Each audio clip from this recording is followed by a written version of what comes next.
Yo, 29.9 Gaming. This video is going to be real quick. Shout out to Mini Izzy and Rasta Ryan for the concept, menu, and art that you're going to see for the AEW game. Now, this is assuming that we're going to get a full-on AEW wrestling game experience and not the AEW GM mobile game that they trademarked a while ago. First thing I want to see, WWE Day of Reckoning 2 engine or the SmackDown Here Comes the Pain engine. We need to get back to these days of fast-paced, arcadey, party, fun action in wrestling games.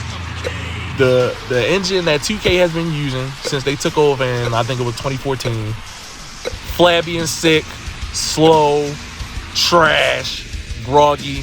We're done with it. We're done with that flabby and sick-ass engine. So if AEW is bringing Ukes on board to develop this game, let them know we've done with that flabby and sick-ass engine. They need to go play Here Comes the Pain, or they need to go play Day of Reckoning 2. You know, because that's what we want. Fast-paced action. We done with that sim trash. Another thing we want a full-on season mode with varying paths and multiple branching stories. We don't want one path story where you can't really make any decisions and it's just unrealistic and it's a my career. We don't want my career. We want season mode. We should be able to go through at least 2 seasons at the minimum and be able to make decisions that affect our storylines. We should be able to, call out a person and engage in a full storyline with the person.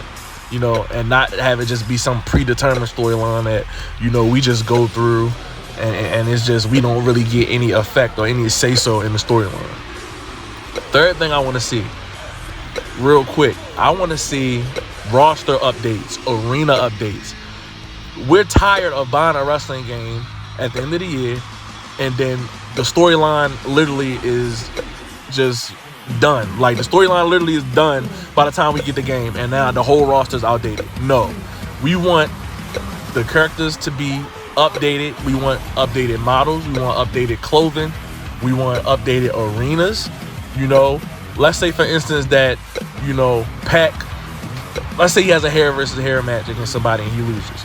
I don't want to be playing with Pac with hair for the next year. No, y'all need to update that, make him bald, add the new attire.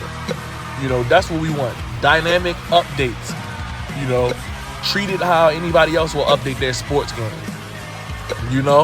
If a trade happens during the season, 2K is not just going to say, all right, y'all got to wait till next year. So no, they're going to update the roster. So update the roster. Don't charge us for new wrestlers that get signed. Don't charge us for new gimmicks. Don't charge us for new arenas. Just update the game as y'all go. So those are the 3 things that I want to see that I can think of off the top of my head right now. Classic engine, fun, fast-paced action. That's the first one. The second one was dynamic season mode with at least 2 seasons that you can play consecutively, and you can make decisions that branch out and actually affect your storyline, and it's not predetermined. And we want to see, what was the last thing I said? Damn, I forgot that quick. Dang, I'm getting old out here. What was the last? Oh, dynamic updates. We want to see the roster updated, the clothes updated, the arenas updated, all that good stuff. 29.9 Gaming. Subscribe to your boy.